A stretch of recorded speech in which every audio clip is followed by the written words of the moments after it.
Eye to eye, 거짓말 같이 서로의 eye, 뜨거운 connection. Oh yeah yeah yeah, oh yeah yeah yeah. 이제 eye to eye.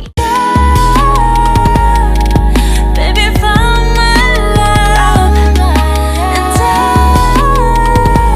I just wanna find you. Okay, so the first thought about K-pop that I had is that nobody is the best dancer, the best singer, the best rapper, or an idol who has the best stage presence. Like, there will be people who will say X idol is the best singer, X idol is the best dancer, X idol is the best rapper, X idol has the best stage presence. But in my opinion, nobody is the best in terms of singing, rapping, dancing, or has the best stage presence, because there will always be someone who is better than them in terms of singing, rapping, dancing, or stage presence, or maybe there will be someone to come in the near future who could outbeat them. Like, nobody is number one, nobody is the best, nobody is like the leader in terms of vocals, dance, rap, or stage presence, because as I said, there will always be someone who is better since there's so many idols in K-pop, and there could be someone who will come in the near future who can outbeat them.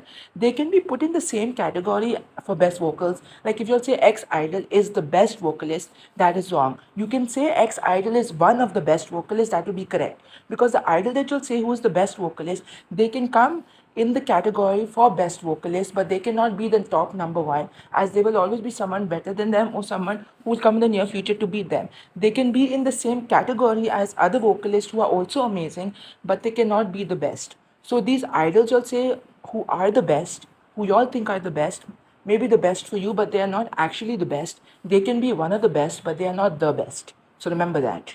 Okay, so the next thought that I had about K-pop is that no group's discography is the best discography in K-pop. People have different tastes. Like, people might say TXT's discography is amazing, but for me, I personally don't say that. I don't think TXT's discography is amazing. What I mean to say is that I do like a lot of TXT title tracks and B-sides, but I don't overall like their discography enough to say that they have the best discography or they have an amazing discography. I prefer other groups over TXT, like I prefer Dreamcatcher or Luna's discography over TXT, because I like every single song in both their discographies, and maybe some more than the other, but I do like it. So some people may say TXT's discography is great. Some people may say Red Velvet's discography is great. Everyone's taste is different.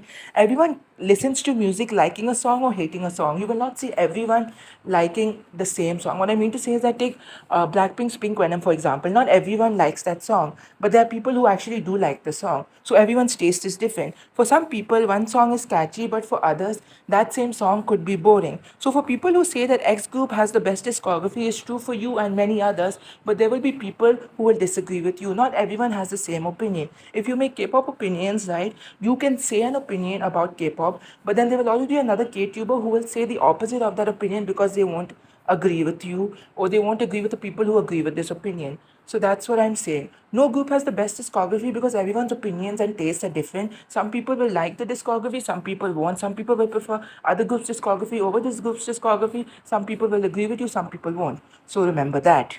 Okay, so the next thought about K-pop that I had is something harsh and rude.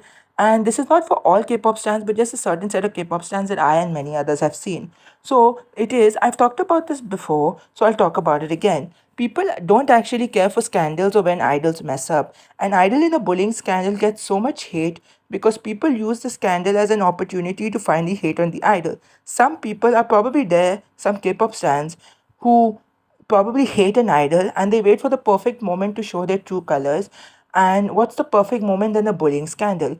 In bullying scandals, people pretend to care for the victim by, using this as an excuse to hate on the idol, and, to send threats to the idol and send their true heartfelt messages to the idol, meaning what they actually feel about the idol during these scandals, and they use siding with the victim as an excuse to send all the hate to the idol that they've been bottling up for some time now, and they've been waiting for the perfect moment to show. If people actually cared for situations, example bullying scandals, they would have waited for more information, stayed neutral, and then come to their own conclusion once they did more digging, once more information came out. But when bullying scandals happen and an idol is exposed, they go side with the victim instantly, believing the victim without questioning things and waiting for more information. And then they go send their hate to the idols because they love hating and they love, pretending to care for the victim when they don't actually care. They just want to send hate to the idols. Plus, we wouldn't have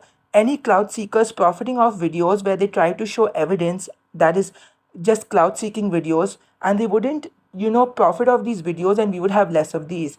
So people actually don't care for bullying scandals. They just want to send hate to the idols and make cloud seeking videos where they take parts of videos of different V lives and stuff of groups and idols where the idol is hitting the members. But then when it comes to the other parts where the idol apologizes for hitting the members, the cloud seeker YouTuber will remove that part and not show it in the video, because they want the video to act like it's the truth when it's just a false version of the truth. It's not the real truth. So if people actually cared, we wouldn't have this. But people don't care about bullying scandals. That they just want to hate on the idol and make these cloud seeking videos for views and stuff, so that more people watch the videos and send hate to the idols, because they themselves are trying to paint the idol in a bad light. Okay, so the next thought that I had about K-pop is that just because a concept or sound is popular or is getting popular in K-pop, and you see a couple of groups doing it, that doesn't mean that doesn't mean it's the main sound slash concept of the year or of the generation in the K-pop industry.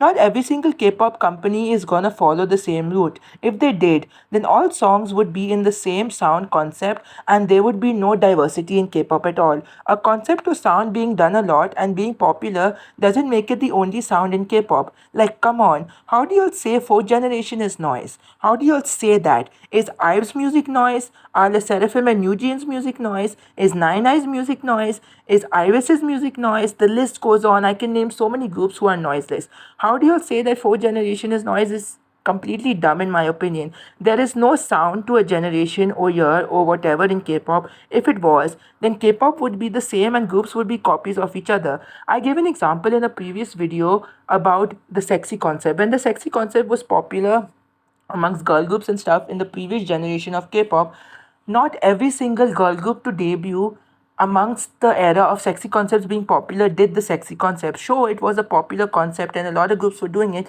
but that didn't mean it was the main concept or sound. I gave examples of two groups, BP Pops Today and Peach Girls Star Fox Muffler, I believe the song is called. Both these songs were cute concept songs that were innocent themed, and both were released around the time when sexy concepts were thriving and being popular amongst girl groups. So y'all cannot say a concept or a sound is the main sound of a generation or something when it is not. How do you say fourth generation is noise when there are fun summer songs, when there are ballad songs being released by groups, when there are tropical EDM songs, when there are fun EDM songs, when there are cute songs, when there are innocent songs, when there are so many different kinds of songs being released by girl groups and boy groups? How do you say that a fourth generation is noise? You all cannot base a whole generation's sound or concept on the basis of a couple of groups doing that sound or concept. It becomes popular when those groups do these concepts and when more groups start doing the concept. But it doesn't mean that it is the whole generation, year, or month, or whatever in K-pop's main sound. There are different types of sounds in K-pop. Just because a sound is popular, that doesn't mean it's the main sound. If it was the main sound, then everyone would be doing it, but not everyone is doing it. So it's not the main sound. It is just a popular sound being done, but it is not a main sound or concept. Okay, so the last thought that I had about K-pop is kind of a long one. If you all are K-pop stans who hate on MVs because they are so-called cheap, I don't like you, and that's the truth. Why do you all care so much about the budget of a group? A simple MV doesn't mean the budget left. It means the budget was used to make a less extravagant MV. Being simple doesn't mean it's cheap or doesn't mean the company didn't spend any money on the MV. Just because the MV is more simple based, shot in a more outdoorsy location or something like that, or MVs that are more, simple vibes with less props, less editing and stuff, and is more natural, that doesn't mean it's a cheap MV. That means it's more simple. Um, I understand if an MV is mostly dance performance, then yes, I hate those kinds of MVs. I find those MVs lazy, be it from a big group or a small group or a bigger company or a smaller company. Dance performance MVs always irritate me because they're mostly dance performance and there's nothing going on in the MV. Then yes, that's lazy and that's bad and that's horrible and the company didn't do anything in that. But an MV with different scenes that has less props, filters, and is probably more outdoorsy or something, more simple, but the MV is still well shot and has good lighting, and basically overall the end result is good. It doesn't make the MV cheap. It just makes the MV a more simple aesthetic, not too in your face. Plus, I've said this many times, K-pop is about the music. The MV doesn't make or break the comeback, the song does. You can only critique an MV if the direction of the MV was horrible, or if anything inside the MV, like the lighting, the editing, the props, the coloring, etc., was bad. But hating on an MV simply because you have expensive taste is dumb anyways. Y'all are here for the song. Y'all are not here for the music videos. Just enjoy the song for once in your life and stop calling the MV cheap. What does the MV have to do with the song? What? It's called K-pop. It's not called Korean music videos. Y'all need to remember that. Stop hating on a group just because the MV isn't up to your standards. You're not here for the music. You're not here for the music videos. It doesn't matter if the music video is inexpensive and the budget wasn't used much. As long as the MV was well shot and everything in the MV was amazingly done, then it's fine. You don't need to hate on an MV just because it's not as expensive as what your taste and what your standards for an MV is. 저기 저 멀리에